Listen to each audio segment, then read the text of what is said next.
잠언 30장 1절과 2절 같이 보도록 하겠습니다. 이 말씀은 야게의 아들 아굴의 잠언이니 그가 이디엘과 우갈에게 이른 것이니라. 나는 다른 사람에게 비하면 짐승이라. 내게는 사람의 총명이 있지 아니하니라. 할렐루야 성도님들, 오늘 마지막으로 잠언의 말씀을 이 30장에서 마무리하려고 합니다. 다루지 못한 부분도 많이 있지만 다시 다음에 돌아올 때 다루기로 하고 우리는 계속 나아가겠습니다. 1월 둘째 주에 시작한 이 잠언의 말씀을 우리가 배워가면서 그동안 어떤 여운이 남겨졌습니까? 전 이것 하나면 족할 것 같습니다. 지혜가 내가 생각했던 그런 것이 아니었구나. 지혜는 똑똑함과 남보다 앞서는 삶을 이야기하는 것이 아니라 정의와 공정한 삶을 사는 것이구나. 지혜는 내가 한 번에 거머쥐는 어떤 아이템 같은 것이 아니라 하나님의 말씀을 붙잡아 내 안에서 변화를 일어나게 하는 인생의 효소 같은 것이구나. 또한 지혜란 내가 내 지식을 넓히고 경험을 많게 하는 것이 아니라 하나님의 말씀을 내 눈에 등불 삼아 말씀으로 모든 것을 비추어 조명해서 인지하는 것이 지혜구나. 이것은 하나님과의 관계에서만 가능하고 마음의 영역에서 시작되며 이 마음에 자리 잡은 예수의 의가 뿌리가 되어 삶에 자연스러운 결실을 맺게 하는 삶이라 배웠습니다. 내 의가 아니라 주의 의로 인해 결실을 맺는 그 뿌리와 가지의 관계, 이것을 이해하고 실천하는 삶이 지혜라 했다 이거예요. 특별히 마지막으로 우리가 보았던 잠언에서는 가난한 자를 위한 자비의 마음을 가지는 것, 가장 가까이 있지만 우리가 가장 소홀히 했던 여성, 곧 한 아내가 신앙으로 세워지는 것을 배려하고 돕는 것, 그때 하나님이 원하시는 공동체가 자연스럽게 세워진다는 것, 이것이 간략하게 이제까지 우리가 본 잠언입니다. 그럼 오늘 마지막으로 다시 이 잠언이 우리에게 강조하는 것이 무엇일까? 이제 이 30장에서 아굴의 잠언이 소개됩니다. 솔로몬과 아굴이 같은 사람이라는 말도 있고 동일시대 인물이라는 사람도 있고 우리가 이 1절에 나오는 이 사람들 누구인지 확실히 알 수 없습니다. 다만 알 수 있는 것은 이 잠언에 들어가 있다는 사실, 예언의 말씀이라는 사실, 하나님의 감동으로 쓰여져서 지금 잠언 30장에 들어와 있는 말씀이다 이거죠. 그런데 오늘 묻고 싶은 게 이것입니다. 지혜를 배우고 싶어 여기 잠언 30장까지 우리가 왔어요. 그래서 지혜의 스승되는 자 솔로몬과 같은 자에게서 이 하나님의 말씀을 들었죠. 그럼 적어도 우리를 가르쳐준 솔로몬이나 아굴 같은 자가 지혜에 대해 참으로 통달했으니까 우리에게 알려줄 권위나 자격이 있는 것으로 간주할 수 있죠. 그런데 오늘 2절을 봅니다. 다시 한번 읽어봅니다. 나는 다른 사람에게 비하면 짐승이라. 내게는 사람의 총명이 있지 아니하니라. 난 다른 사람에 비하면 굉장히 똑똑하다. 이렇게 말을 해줘야 우리가 안심할 것인데 자기가 총명이 없다는 거예요. 그것도 사람의 총명이 없으니까 짐승만 하다 이야기하는 것입니다. 아니 그럼 지금까지 우리가 짐승 같은 사람한테 지혜에 대해서 배운 것이냐 이거예요. 그건 아니잖아요. 그럼 왜 이렇게 이야기합니까? 그것도 잠언을 다 써놓고 마무리하는 이 시점에 김 빠지게. 유명한 연사가 실컷 말해놓고 갈 때쯤 돼서는 자기는 정말 자격이 없고 무식한 사람인데 내 말 들어줘서 고맙습니다. 실천해보시면 아실 겁니다. 이렇게 결론 지을 사람은 세상에 없잖아요. 우리 3절도 한번 읽어봅니다. 시작. 난 지혜를 배우지 못하였고 또 거룩하신 자를 아는 지식이 없거니와. 이제껏 지혜 이야기를 한 솔로몬이 또는 아굴이 난 지혜를 못 배운 사람이다. 또 거룩하신 자를 아는 지식도 없는 사람이 이제껏 왜 신앙에 대해 이야기하고 우리에게 권면하고 이렇게 해라 말아라 논했냐 이거죠. 이제는 한번 곰곰이 생각해 보기 바랍니다. 이런 속담이 있죠. 익을수록 벼는 고개를 어떻게 한다? 고개를 숙인다. 아굴은 지금 이쪽이 아닌가? 하지만 잘 보면 그 이상입니다. 분명히 이 사람은 다른 사람보다 훨씬 더 총명 있는 사람인 것 우리 알죠. 짐승하고 어떻게 비교될 사람의 말이 여기 하나님의 말씀으로 등급됐겠습니까? 왜 이 사람이 거룩하신 자를 아는 지식이 없겠습니까? 그럼 거짓말을 하는 것이냐? 아니죠. 그럼 겸손함을 보여준다 이런 자신도 공감하지 못할 과장법을 쓰는 것이냐? 그것도 아닐 겁니다. 다 진실된 말을 하고 있다 봅니다. 그럼 뭐냐? 참 지혜를 깨우치고 참 지혜를 소유한 사람의 입에 나올 법한 말을 하고 있는 겁니다. 반대로 이야기해 볼게요. 가르치려는 보통 사람들은 이렇게 말합니다. 저는 그래도 딴 사람에 비하면 좀 나은 편입니다. 제게 하나님의 총명이 주어졌습니다. 제가 그래도 배울 기회가 있어서 배우게 되었고 하나님에 대한 지식도 많이 알게 되었습니다. 우리가 배우고 싶은 대상들, 우리를 가르친다고 할 만한 사람들은 이렇게 이야기할 거예요. 합리적이고 상식적이고 과하지 않은 자기 PR과 겸손함도 깃들여 있고 자신에 대한 긍정적이며 신뢰할 만한 말을 할 겁니다. 이런 말을 듣고 못 믿을 사람이네 하실 분 없을 겁니다. 그런데 아굴은 이런 인간적인 포장을 다 뜯어내고 자신은 도대체 믿을 게 없는 자라는 것을 직설적으로 공표하며 이 자문을 마친다는 겁니다. 내 말과 내 지식에 치대지 말고 내가 말하는 지혜의 말을 내 공로로 보지 말라. 나를 소스로 생각하지 말라. 오히려 나란 존재를 비웃고 나를 천하게 여길 만큼 나를 취해라. 왜 이렇게 말할까요? 지혜의 원천을 철저히 자신으로부터 구분해 주길 원해서입니다. 자신은 지혜의 소스와 전혀 관련 없다는 것을 확실히 하기 위해서입니다. 자신의 적나라한 인간적 상태를 그렇게 위해 까발려 주는 것이다. 사람 많은 이해가 자신에게 없다. 여기서 그가 말하는 사람은 마땅한 사람이 되어야 할 표상, 온전한 사람의 상을 이야기하는 것일 겁니다. 창조주가 만드신 사람의 온전한 표상. 그런데 그런 온전한 사람이 세상에 있습니까? 자신은 아니다. 이렇게 말하는 거죠. 그래서 너희는 지혜의 원천을 찾아라. 오늘 우리가 잠언을 마무리하는 이 시점에서 다시 지혜의 근본을 다지고 또 곱씹고 가야 할 것입니다. 그럼 첫째, 지혜 소스, 지혜의 원천. 그게 뭐냐? 이것은 하나님의 말씀이다. 하지만 그 앞에 수식어가 있죠. 빈칸에 뭐가 들어가야 될까요? 말씀을 수식하는 이 단어가 무엇이 돼야 될까요? 이 빈칸을 채울 수 있는 것이 지혜입니다. 우리 5절 다 같이 함께 읽어보겠습니다. 하나님의 말씀은 다 순전하며 하나님은 그를 의지하는 자의 방패시니라. 하나님의 말씀은 어떤 말씀이다?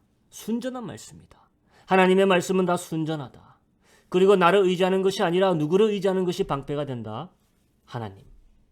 자, 두 가지를 동시에 이야기하고 있죠. 말씀이 지혜인 이유와 그것을 가지고 삶에서 적용하는 방법입니다. 하나님의 말씀이 지혜인 이유는 그것이 순전하기 때문이고 그것을 적용하는 방법은 하나님을 의지하는 것인데 무엇을 통해 의지하는 것이겠습니까? 그 순전한 말씀을 통해라는 겁니다. 저는 하나님을 의지하는데요. 교회 다니는 사람 누구도 다 그렇게 말할 수 있죠. 그런데 보이지 않는 그 하나님을 의지하는 그 증거가 뭐냐 이거예요. 당신의 삶에서. 그냥 내가 하나님을 의지하고 산다는 그 기분입니까? 아니겠죠. 잠언은 하나님을 의지하는 것은 우리에게 보이고 들리고 주어진 하나님의 말씀을 의지하는 것을 말합니다. 하나님의 말씀이 지혜의 원천이 되는 이유를 잠언이 이렇게 말합니다. 그것의 순전함 때문이라는 겁니다. 순수함, 온전함. 또 다른 지혜서라고 하는 욥기서에서 욥의 순전함을 우리가 이야기했죠. 그런데 거기서 말한 순전함이랑 여기서 말한 순전함이랑 욥이 순전했다고 하는 그 순전함이랑은 다른 순전함이에요. 욥은 순전했지만 더 순전하게 될 필요가 있던 사람입니다. 고난과 역경, 무엇보다 친구들의 하나님에 대한 말씀을 통한 시험이 욥에 대한 하나님의 생각을 더 견고하고 더 순전하게 만들어 간 것 아닙니까? 하나님의 말씀이 순전하다는 말은 사람의 성품이 온전하다, 순전하다는 말이 아니라 용광로에 들어가 모든 불로서 정제되어 찢기가 없어진 순수함 그 자체라는 말입니다. 욥이 순전하다 성경이 말했던 것은 그 사람이 찢기가 하나도 없는 정제된 사람이라 이야기한 게 아니에요. 말씀을 붙들고 사는 그의 성품의 방향성이 옳았다는 것입니다. 100% 순도를 이야기한 게 아니에요. 고난 속에서 하나님에 대한 생각과 하나님에 대한 순전한 말씀으로 욥을 불광로에서 태우고 또 태우는 작업을 하셔서 그를 사람의 기준의 순전함이 아니라 하나님의 기준의 순전함으로 만들어 가시는 것이 욥기서에 나타난 하나님의 지혜 아니었습니까? 오늘 아굴이 하나님의 말씀이 순전하다 할 때는 사람의 기준의 순전함이 아니라 사람이 가질 수 있는 순전함도 아니라 하나님만이 만드실 수 있는 순전함을 이야기하는 것입니다. 어떤 찌꺼기도 함유하지 않는 말씀, 100% 진리의 말씀. 성경은 그 말씀을 하나님의 검이라 합니다. 우리 인생에서 우리가 악을 물리칠 수 있는 유일한 공격 수단은 바로 하나님의 검, 순도 100% 검, 그래서 깨어지거나 갈라질 수 없는 가장 정교하고 날카로운 검. 동시에 30장 5절에 방금 방어수단 방패도 이야기했잖아요. 우리의 방패는 우리가 하나님을 뭐하는 것이다? 의지하는 것이다. 의지하는 것은 믿음의 행위잖아요.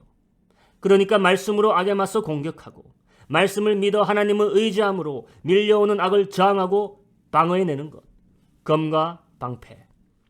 이것이 우리를 위해 계획하신 승리하는 인생의 지혜, 성공하는 공격과 방어의 인생이라는 것 아닙니까? 사람에게서 찾으려고 하지 말라 아굴이 말하는 거예요. 유명한 사람, 잘나가는 사람, 부한 사람, 굉장한 사람, 모든 사람은 다 멸망할 짐승이라.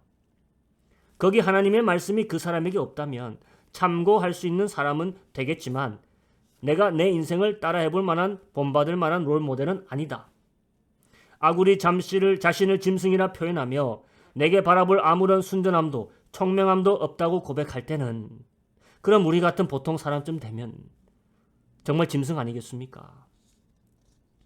자, 여기서 하나 더 정말 우리가 의지하지 말아야 할 사람들이 있습니다.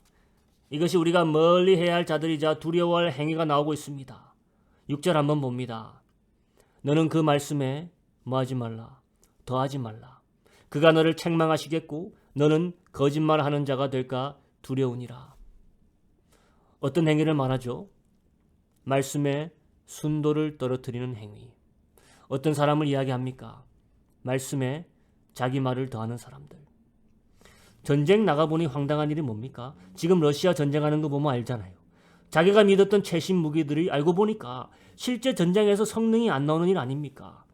하나님의 말씀은 순도 100%인데 그것을 전해주는 사람이 순도를 빼먹고 착복하고 자기 배불려 먹어서 싸우는 군인들이 잘못된 장비를 가지고 패하는 일이 생겼다 이거예요. 말씀에 더하는 행위는 더하는 행위가 아니라 감하는 행위이죠. 더 더할 것이 없는 것을 뭘 더하겠습니까? 말씀의 의도만을 와전시키는 일이죠. 순도를 희석시키어 말씀을 의지하여 나가 싸워야 할 성도들을 기만하고 위험에 빠뜨리고 궁극적으로 하나님의 받으실 영광을 착복하는 일이라 이거예요. 이건 누구한테 해당되는 소리입니까? 먼저는 말씀을 전하는 사람 아니겠습니까? 하지만 말씀에 더하는 일은 말씀을 전하는 사람만 하는 게 아니라 말씀을 받는 사람도 마찬가지예요. 아무리 좋은 말씀, 순도 100% 말씀을 전해도 자기 좋을 대로 알아듣는 사람이 너무나 많더라. 말씀의 의도를 아무리 전해줘도 자기한테 유리한 대로 알아듣는 사람, 자기 생각을 더하고 자기 의견을 더해 하나님의 말씀이라고 우기고 나아가는 사람, 그리고 실패하면 탓할 대상이 하나님이라 편한 겁니다. 그가 너를 책망하시겠고 너는 못하는 자가 될까 두려우니라. 거짓말하는 자가 될까 두려우니라. 내 마음대로 갖다 붙인 말씀을 하나님의 말씀이다라고 우기는 것이 어리석음이다. 지혜란 그러므로 말씀을 말씀 그대로 전하고 말씀을 말씀 그대로 받아들이는 것. 이것만 잘해도 우리 교회들이 승리할 줄 믿습니다. 아니 이것만 잘했어도 우리 교회들이 현재 위기 상황까지는 오지 않았을 거예요. 갖다 붙인 말씀 말하고 갖다 붙인 말씀 받아먹고 하나님의 뜻이다 나가 행하다 보니 우리 모두가 뭐하는 자가 되었더라. 거짓말하는 자가 되었더라. 세상이 믿는 자들을 바라볼 때 제일 많이 하는 말이 뭡니까? 거짓말하는 자라는 거예요. 위선자. 그 근본 원인을 여기서 우리가 찾은 겁니다. 갖다 붙인 말씀, 순도가 떨어진 말씀이 있었다. 여러분 제가 기도하는 것은 제발 제 평생 말씀 전할 때 말씀에 어떤 내 말이나 내 의도 갖다 붙이지 않게 하소서. 이게 제 기도입니다. 여러분도 그렇게 기도하세요. 제발 제 평생 말씀 들을 때 내 생각이나 내 의도 갖다 붙이지 않게 하소서. 하나님의 말씀 순수함 그대로 전하고 또 받아들이게 하소서. 갖다 붙이지 않는 순수한 말씀이 우리 삶의 진정한 지혜가 될 줄로 믿습니다. 그럼 두 번째, 아굴이 말하는 우리 삶의 진정한 지혜란 무엇인가? 첫째가 순수한 말씀이었다면 둘째는 기도입니다. 하지만 빈칸이 있죠. 무슨 기도일까요? 이 기도를 수식하는 이 단어가 무엇일까요? 이 빈칸을 채울 수 있는 것이 또 지혜입니다. 7절에서 8절에 나오는 아굴의 기도를 한번 들어봅니다. 7절 8절 내가 두 가지 일을 주께 구하였사오니 나의 죽기 전에 주시옵소서. 곧 허탄과 거짓말을 내게서 멀리 하옵시며 나로 가난하게도 마옵시고 부하게도 마옵시고 오직 필요한 양식으로만 내게 먹이시옵소서. 자 성도님들, 이거 대단한 기도 아닙니까? 여러분은 죽기 전에 내가 이런 기도의 응답은 꼭 하나님께 받아야겠다 하는 것 있습니까? 자, 남을 위한 기도 말고 내 자신을 위한 기도 중에 그런 게 뭐가 있습니까? 좀 인간적인 생각이 들어간 기도라면 한번 잘 살아보고 싶은 건 아니겠습니까? 좀 신앙적인 생각이 들어갔다. 그런 기도라면 내가 하나님 앞에 덕을 쌓는 일을 하고 가는 것. 이런 거 아니겠습니까? 근데 어쨌거나 저쨌거나 내 기도를 살펴보면 뭔가 내 삶에 좋은 것을 더해달라는 기도일 거예요. 안 그렇습니까? 영적인 것이든 물질적인 것이든 더해달라는 기도가 내 기도의 방향이고 특징일 거예요. 그런데 오늘 이 아굴의 기도를 보세요. 더해달라는 것이 특징이 아니라 적당하게 해달라는 것이 기도의 특징이죠. 더해달라는 것도 아니고 빼달라는 것도 아닌 순전함을 유지할 수 있는 그 상태를 지켜달라는 기도예요. 하나님의 말씀이 순수할 때 그 힘을 발휘하듯 우리의 기도가 무엇을 지향할 때, 순전함을 지향할 때 내 삶의 능력이 될 줄로 믿습니다. 내 평생의 기도를 두 가지로 줄여라 한다면 우리는 당황할 겁니다. 이거 어떻게 해야 되나? 그 많은 기도 제목들 중 우선순위를 어떻게 정하지? 어떤 기도가 더 중요하지? 뭘 골라야 될지 몰라서 비지땀을 흘릴 겁니다. 하지만 아굴은 평생에 두 가지랍니다. 죽기 전에 이렇게 되길 원한다니 그 내용도 바뀌지 않을 거라는 말이에요. 그 첫째가 상반절 허탄과 거짓말을 내게서 멀리하옵소서. 그 둘째가 하반절 나로 가난하게도 마옵시고 부하게도 마옵시고 오직 필요한 양식으로만 먹이시옵소서. 이것이 평생 두 가지 기도랍니다. 허탄과 거짓 내게서 멀리하소서. 그럼 그것이 현재 늘 자신에게 어디에 있다? 가까이 있다는 겁니다. 여러분 그거 인정하실 수 있겠습니까? 허탄과 거짓이 늘 내 가까이 있다는 것. 마치 선악과의 유혹처럼 내 눈앞에서 훤히 선만 뻗기를 기다리고 있다는 것. 그래서 끊임없는 기도의 제목이 된다는 거예요. 허탄은 마음의 상태를 말합니다. 공허, 비어있다라는 말이에요. 다른 말로는 허영심입니다. 허영심이 뭐냐? 정의하기가 사실 쉽지 않습니다. 하지만 간단하게 이것으로 봅니다. 비어있으면서 안 비어있는 척하는 것. 스스로를 기만하여 뽐내고 싶어하는 마음. 하나님의 부재로 비어있으면서도 채워져 있듯 만족하듯 사는 인생. 하나님이 없어도 행복하듯 그렇게 믿고 연기하며 사는 인생. 이건 믿음 있는 사람들도 마찬가지예요. 세상의 것들로 채우려고 싶어하는 마음, 세상의 것들로 자랑하고 싶은 마음. 사람은 이 공허한 마음으로 인해 거짓을 받아들이고 거짓을 행하기 시작하죠. 그러니까 허영과 거짓은 같이 갑니다. 허영이 있기에 거짓을 동원하는 것이에요. 아굴에 죽기 전 원하는 기도는 이 허영과 거짓으로부터 완전히 자유로울 수는 없지만 멀리, 아주 멀리 있는 자 되고 싶다는 겁니다. 그 말은 지금은 어떻다는 겁니까? 안 그렇다는 거죠. 인간이 늘 이렇다는 것이에요. 허영과 거짓으로부터 자유로울 수 없는 것이 인간이라는 겁니다. 그럼 아굴이 첫 마디가 이해가 더 잘 됩니다. 이제 오늘 아굴이 처음에 자신이 뭐보다 못하다 했습니까? 짐승보다 못하다 했죠. 인간보다 총명이 떨어진 인간이라 했습니다. 허영과 거짓에서부터 벗어나야지만이 인간은 자신의 순전한 인간성을 누릴 수 있다. 그래서 아굴은 이 기도하는 겁니다. 내 기도의 제목이 이렇게 순수해 본 적 있습니까? 내 입에서 나오는 거짓말로 인해 정말 고민해보고 기도거리 삼으신 적 있습니까? 마음에 자리 잡은 허영심과 허탄함으로 인해 괴로워하고 기도 제목에 최우선 삼은 적 있냐 이거예요. 하나님이 바라시는 인간다운 인간, 하나님이 처음에 창조하셨던 그 인간다운 인간 한번 죽기 전에 되어보고 싶지 않냐 이겁니다. 늘 그런 인간으로 사셨던 인간이 한 분 있었죠. 누굽니까? 우리 예수님. 인간의 절대적 표상 기준입니다. 우리의 기도가 공략해야 할 부분은 바로 순전함이라는 거예요. 기도 자체가 벌써 순전해지는 것이. 다음으로 아굴이 기도하는 것은 내 순전함을 지향해줄 내 상황들을 놓고 기도하는 거죠. 첫째 기도가 이 마음의 문제, 근본적인 나라는 인간의 결함에 대한 문제를 주께 기도한 것이었다면 두 번째는 내 환경입니다. 30절 8절 하반절 나를 가난하게도 마옵시고 부하게도 마옵시고 오직 필요한 양식으로만 내게 먹이시옵소서. 진심으로 이 기도할 수 있는 성도 과연 얼마나 되겠습니까 여러분? 인정하기 싫지만 내 상황이 나를 쥐고폈다 합니다. 내 신앙 상황에 따라 이리저리 바뀝니다.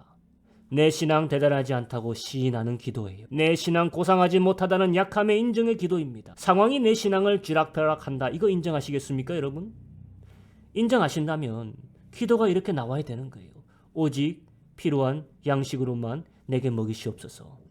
인정 못하니까 내 신앙 더 과대평가하니까 더 달라 맨날 기도하는 겁니다. 많은 신앙인들이, 저도 마찬가지, 마음속으로는 하나님이 넉넉하게 부하게 해주시길 원합니다. 그럴수록 내 기도는 그 마음을 따라가는 것이 아니어야 한다는 거예요. 지혜자 아굴은 부함이 자신을 변질시키고 가난도 자신을 성치 않게 함을 그대로 인정하고 하나님을 가장 잘 섬길 수 있는 만큼의 물질만을 구하고 있었다. 그 적절선이 필요한 만큼이라는 겁니다. 9절 한번 읽어봅니다. 혹 내가 배불러서 하나님을 모른다. 여호와가 누구냐 할까 하오며 혹 내가 가난하여 도적질하고 내 하나님의 이름을 욕되게 할까 두려워함이니이다. 자신에게 어떤 상황에서도 신앙으로 유혹을 뛰어넘을 그 힘을 달라 그런 멋있는 기도를 하기보다 자신의 한계를 알고 자신의 죄성을 알기에 부도 아니라 가난도 아니라 필요한 것만을 채워주시는 삶을 기도하고 있습니다. 이렇게 누가 기도하겠습니까? 요즘 세상에. 매일 뭐 더 달라지.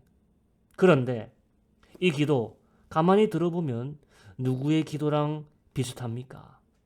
주님이 우리에게 가르쳐 주신 기도랑 똑같지 않습니까? 주님이 우리에게 어떻게 기도하라 가르쳐 주셨습니까? 우리에게 오늘날 어떤 양식을 달라 기도해라. 넉넉한 양식요? 풍성한 양식요? 일용할 양식, 필요한 양식. 이렇게 순전하게 기도할 수 있습니까? 주시는 이는 넉넉하게 주실 거예요. 하지만 구하는 이는 어떻게 구해야 한다는 겁니까? 필요한 만큼만. 이게 신앙의 순전함이라는 겁니다. 광야에서 만나를 주어 먹여야 했던 하나님이 분명 백성들에게 한 가지 명하신 것이 있습니다. 너희가 그 만나를 모을 때 얼마만큼만 가져가라. 넉넉한 만큼요? 풍성한 만큼요? 아니죠. 필요한 만큼만 가져가라. 사방에 내가 만나가 깔리도록 부어줄 것인데 오로지 너는 네게 필요한 만큼만 가져가라는 겁니다. 이것이 모세를 통해 이스라엘 너희들에게 무엇이 될 거라 했습니까? 시험이 될 거라 했어요. 미워해서 주는 시험이 아니라 순전하게 만드시기 위한 시험, 곧 용광로의 불에서 찢기를 다 태운다는 그 시험 같은 말입니다. 이 시험을 매일 통과해야 하는 겁니다. 우리 교회들이 과연 이 시험에 통과했을까요? 주신 넉넉함을 모두 쓸어 담기 바빴던 거 아닙니까? 넉넉함 속에서 필요한 만큼만 구하고 가져가는 믿음. 세상은 이런 순전한 신앙을 보고 싶어합니다. 하나님의 영광은 이런 순전함 속에서 보여지는 것입니다. 매일매일 주님은 우리를 물질과 먹는 것으로 테스트하시는 거예요. 물질에 대한 나의 마음의 상태와 행동의 양식이 연단의 소재가 되고 이것을 순전함으로 정죄하기 위한 하나님의 배려, 시험, 이것이 그의 지혜다. 내 생각과는 많이 틀리죠. 내 불신 안의 생각은 이렇게 말할 겁니다. 더 가져가서 나중을 대비하는 게 지혜로운 것 아니냐. 더 가져가서 보관해서 훗날 배고프게 되는 그 어려운 상황이 생길 때 대비하는 것이 지혜 아니냐. 그날 필요한 만큼만 가져가는 게 어떻게 지혜냐. 세상의 지혜랑 너무 다릅니다. 하나님은 그를 뭐하는 자의 방패시니라. 의지하는 자의 방패시니라. 모든 상황에서 나를 막아줄 하나님의 방패는 이런 조그만 곳에서부터 물질의 넉넉함이 아닌 하나님을 그날 의지하기로 선택하는 기도에서부터 만들어진다. 많은 양식, 부한 양식, 넉넉한 양식 구하는 것이 아니라 필요한 양식을 구하는 것, 단순하지만 강력한 지혜의 기도라는 것입니다. 우리가 늘 말씀과 기도를 강조하잖아요. 우리 교회들이 늘 세대를 넘어 강조했던 것이 두 가지 아닙니까? 하지만 우린 지혜롭지 못했습니다. 시인해야 돼요. 말씀과 기도 둘 다에서의 순전함을 추구하지 못했던 것이요. 이것이 지혜를 상실했던 우리 지난 신앙의 과오였다. 하지만 늦지 않았습니다. 지금 아굴이 구하기를 언제까지 들어달라 기도합니까? 내가 죽기 전까지. 영광의 길을 가기로 작정하시는 성도님들, 이제는 꼭 순전함으로 말씀을 받고 꼭 순전함으로 기도를 하여 이제까지 가보지 않았던 새로운 지혜의 길로 꼭 죽기 전에는 가보시길 축원합니다. 마지막 세 번째, 말씀과 기도의 순전함에서 이제 세 번째, 내 지체의 온전함에 지혜가 있다. 말씀 한번 읽어봅니다. 10절에서 14절 읽습니다. 너는 종을 그 상전에게 회방하지 말라. 그가 너를 저주하겠고 너는 재책을 당할까 두려우니라. 아비를 저주하며 어미를 축복하지 아니하는 무리가 있느니라. 스스로 깨끗한 자로 여기면서 오히려 그 더러운 것을 씻지 아니하는 무리가 있느니라. 눈이 심히 높으며 그 눈꺼풀이 높이 들린 무리가 있느니라. 암니는 장검 같고 어금니는 군도 같아서 가난한 자를 땅에서 삼키며 궁핍한 자를 사람 중에서 삼키는 무리가 있느니라. 자, 여러분, 세 종류의 사람들, 세 무리들을 이야기하고 있습니다. 첫째는 회방하고 저주하는 무리, 둘째는 스스로 깨끗하게 높이 자신을 보는 무리, 셋째는 가난한 자를 찢고 궁핍한 자를 삼키는 무리. 이 중 하나의 무리에 속하기만 해도 그 사람은 짐승이라는 겁니다. 이런 일들을 하는 그 사람의 지체를 보세요. 그 하는 용도를 보면 짐승의 무기로 쓰여지고 있는 것들입니다. 회방하는 입, 저주하는 입, 스스로 교만하여 높이 보는 눈, 자기보다 약한 자를 찢고 삼키는 이빨, 사람의 지체가 아니라 짐승의 지체입니다. 오늘 아굴은 자신이 사람보다 못한 짐승이라고 했어요. 그래서 말씀을 의지하겠다 했습니다. 말씀만이 이 약한 자신의 짐승을 물리칠 수 있는 무기라는 거예요. 그래서 짐승은 밖에 있는 것이 아니라 바로 내 안에 있는 것이다. 나의 입과 나의 눈이 짐승의 지체이다. 그래서 기도한다 했죠. 어떠한 거짓도 허영도 이 입에서 물러가게 해달라고, 부하거나 가난하지 않도록, 그래서 스스로를 높이지도 않고 남을 물고 약탈할 필요도 없게 해달라고. 우리의 말하는 입과 삼키는 목구멍, 그리고 나 자신을 한없이 높이 바라보는 이 눈이 나를 짐승처럼 추악하게 만듭니다. 짐승의 특징이 더러운 것 아닙니까? 순전함의 반대가 더러움 아닙니까? 12절 한번 읽어보세요. 스스로 깨끗한 자로 여기면서 오히려 그 더러운 것을 씻지 아니하는 무리가 있느니라. 짐승 같은 무리. 지혜란 내 본래의 상태를 알아보고 이 짐승의 지체를 내게서 벗어던지고 거듭나는 것이 지혜라는 겁니다. 사악한 입과 교만한 눈, 탐욕이 가득한 내 목구멍이 우리가 얻고자 하는 모든 지혜의 반대, 곧 짐승으로 날 살아가게 하는 요소들이다. 하나님이 바라시는 인간이 되어야 할 인간이 짐승으로 치닫는 말로의 인생, 그야말로 어리석음이다. 그럼 어떻게 해야겠습니까? 어떻게? 이게 본인 스스로 되겠습니까? 한없이 높아지고 한없이 포악했던 바빌론의 대제가 있었습니다. 그 느부갓네살 왕이 짐승처럼 7해를 땅에서 기어다닐 때 그에게 다시 지혜가 찾아왔다 했습니다. 그 인간의 지혜가 뭔지 아십니까? 한번 우리 가서 읽어봅니다. 다니엘서 4장 34절. 그 기한이 참에나 느부갓네살이 하늘을 우러러 보았더니 내 총명이 다시 내게로 돌아온지라. 이에 내가 지극히 높으신 자에게 감사하며 영생하시는 자를 찬양하고 존경하였노니 그 권세는 영원한 권세요 그 나라는 대대로 이르리로다. 지극히 높으신 하나님을 인정하는 것, 그것을 볼 수 있는 것, 그게 지혜다. 내가 다 했다고 나에게 영광을 돌리는 것에서 짐승처럼 나락으로 떨어진 인간이 하나님이 총명을 주시니 인간으로 돌아와서 제일 먼저 하는 게 하나님을 높이는 거였다 이거예요. 인간은 그래서 짐승과 인간에서 갈등하다, 짐승으로 죽는 무리가 있는가 하면 지혜를 받아서 인간으로 다시 새롭게 살게 되는 무리가 있다는 것입니다. 그래서 계시록을 보게 되면 멸망받는 모든 사람은 누구의 표를 받고 불못으로 던져지게 됩니까? 짐승의 표예요. 왜? 같은 짐승이니까. 나의 육신이 바라는 대로 행하는 삶을 사는 인생, 내 영광을 쫓아 사는 인생, 곧 음녀에 이끌려 그녀를 따라간 인생의 종착역은 모두 다 짐승의 죽음이라는 것입니다. 어리석음이고 어리석음이다. 여기서 벗어나야 되는 것이에요. 이제 우리는 잠언의 결론으로 돌아옵니다. 어떻게 그런 헛된 짐승과 다를 바 없는 삶의 굴레에서 벗어날 수 있냐? 아굴의 잠언 처음으로 돌아봐 보면 3절에 이렇게 이야기하고 있습니다. 나는 지혜를 배우지 못하였고 또 거룩하신 자를 아는 지식이 없거니와. 나는 지혜가 없다, 배우지 못했다, 나는 거룩하신 자를 아는 지식이 없다. 이것이 짐승과 다를 바 없는 같은 결말을 가진 인간들, 우리의 고민이었다는 겁니다. 지혜가 없다는 문제를 우리 대신 지적해주고 있는 겁니다. 무엇의 부재를 이야기하고 있습니까? 거룩하신 자를 아는 지식이 없다. 그러니까 곧 지혜가 없다는 것은 거룩하신 자를 아는 지식이 없다는 말과 동일하다는 것이에요. 그것을 알리기 위해 아굴은 인간들에게 다음과 같은 질문들을 던지고 있습니다. 이 질문에 내가 답을 할 수 있다면 인간다운 삶, 지혜와 함께 동거하는 삶, 영생에 있는 삶이 시작될 거라는 겁니다. 4절 같이 읽어봅니다. 시작. 하늘에 올라갔다 내려온 자가 누구인지, 바람을 그 장중에 모은 자가 누구인지, 물을 옷에 싼 자가 누구인지, 땅의 모든 끝을 정한 자가 누구인지, 그 이름이 무엇인지, 그 아들의 이름이 무엇인지 너는 아느냐? 여러분 아십니까?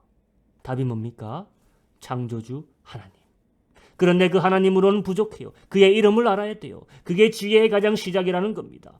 여호와 하나님. 그런데 정말 놀라운 것은 아굴이 마지막 질문으로 우리를 깜짝 놀라게 하는 것입니다. 이렇게 이 잠언이 하나님의 예언의 말씀이라는 것이에요. 그 질문이 뭐냐? 그 창조주 하나님이 아들이 있다는 사실이에요. 그리고 그에게 이름이 있다는 사실이에요. 그리고 질문이 너는 그의 이름이 무엇인지 아느냐? 가장 중요한 질문은 항상 늘 마지막에 나오죠. 우리의 생이 끝날 때 같은 질문이 우리에게도 던져질 것입니다. 너는 그의 이름을 아느냐? 여기서 영생이 갈린다는 겁니다. 만약 이 이름을 묻는 질문에 죽어서가 아니라 살아서 답을 할 수 있는 인생을 산다면 그 사람은 지혜의 근본을 가지고 새 삶을 시작하는 인생이라 이것입니다. 여러분은 아십니까? 그 아들의 이름이 뭡니까? 예수. 지혜의 근본은 여호와를 경외함이라 이것이 잠언의 주제였습니다. 하지만 이 주제가 이제는 우리에게 구체적으로 좁아진 것이에요. 지혜와 그 아들의 이름을 아는 것이 무슨 상관이 있냐? 우리가 지난주 누가복음을 보면서 배운 것이 하나 있죠. 10명의 사마리아인 중 돌아온 하나만을 통해서 경배가 이루어졌다는 것. 하나님이 경배 받으시는 자리는 바로 그의 아들 발 앞이라 했습니다. 그러므로 지혜란 것은 그의 아들의 발 앞에 무릎 꿇는 인생이요. 모든 이름이 그의 이름을 시인하고 모든 무릎이 그의 무릎 앞에 꿇게 될 것이라 했습니다. 죽어서든 살아서든 언젠가는 모두가 다 꿇을 것입니다. 그러므로 참 지혜는 지금 이 주어진 인생에서 미리 엎드려서 그 아들의 이름을 경외함으로 창조주 하나님을 경배하는 것. 이럴 때 우리가 우리 인간의 순전함을 회복하여 인간답게 살게 될 줄로 믿습니다. 이제 시간 기도할 때 그동안 배운 잠언의 지혜를 생각하면서 참 지혜란 인생에서의 순전함을 회복하는 것이다. 내 인생에서 일어나는 모든 좋은 일과 어려운 일, 오로지 나의 순전함을 테스트하고 만들어 가시기 위한 하나님의 지혜이다. 말씀의 순전함과 내 기도의 순전함으로 내 신앙을 다시 리셋해서 새로 시작하는 것. 내 지체들을 온전함으로 하나님께 무엇보다 그 아들 앞에 드리는 것. 이런 지혜로운 인생 살기로 결단하시면서 이 시간 같이 기도하면서 나아가겠습니다. 같이 기도합니다. 할렐루야.